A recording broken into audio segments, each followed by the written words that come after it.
The jury selected Ines Lobo, a Portuguese architect, as the winner of the 2014 arcVision Architecture Women in Architecture Prize.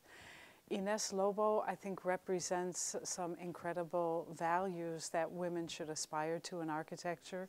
She's a practicing architect. She has her own firm. She's also a teacher. She's someone who contributes a lot to the Portuguese panorama of architecture. When we look at her buildings, they're buildings that are incredibly powerful. They're very simple geometric forms. They're very powerful, yet they're also enormously livable. Another aspect of Ines Lobo's architecture has to do with the integration of old buildings and new projects on very complicated sites with complicated programs for the functioning of new buildings. She's able to combine and make a contrast between her new architecture and the existing old architecture. I think as a jury, we can't say that we spotted any particular trend in contemporary architecture. Rather, there's a lot of diversity among the winner and the 3 honorable mentions, and among all of the finalists. The finalist architects come from different continents. They represent different modes of practicing architecture, and obviously they represent different use of material, different styles, different approaches to the problem of architecture. On the other hand, I find that very, very exciting. As architects, as contemporary architects, we don't have to do everything in the same way, but we can respond to context, we can respond to local conditions, we can respond to different programs, different needs, and do that in creative ways that are very diverse throughout the world. I think when we talk about materials in the future, we have great potential in concrete and many other materials, in wood, in plastics, and the challenge is to use these in new and sustainable ways. I think we don't have any limits to the possibilities, and of course a material like concrete is going to be with us for many, many years. It's a very important and durable material, and I think that there are many people who are starting to look at very innovative uses for this traditional and long-lasting material.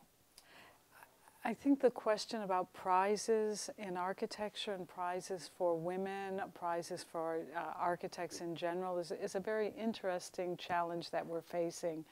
I realize that in my own experience in speaking with colleagues, reading reports, and my experience at an academic institution in Madrid, that the position of women is not fully recognized. The contributions that women make to the field of architecture are not recognized within the profession, within the industry, or by society.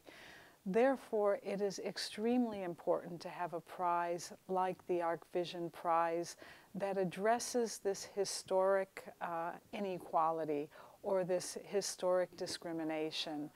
And it's wonderful to have prizes like the Pritzker, which is an international prize open to anyone. However, because of the history of the profession, the industry, our education, we still have to push very hard to really understand the role that women play and recognize that role and applaud that role, and to form role models for our younger architects and students. So I think there's room in the prize panorama for many prizes, and I'm especially grateful that there is the arcVision Prize sponsored by Italcementi. I think in the 21st century, private companies have an enormous role to work in concert with public agencies and also with talented people, such as in the architecture field, in the construction field, in many fields. I think the time when we could see that it was a company that had to do just produce materials or produce products, or it was the role of the government to undertake all the tasks related to public good, I think those days are over. clearly with, at times, not only of crisis, but the enrichment that can be gained when industry works with education, works with government, and works with practicing professionals means that we can push forward much more quickly and in a much more relevant way innovation through building products and innovation in many, many fields.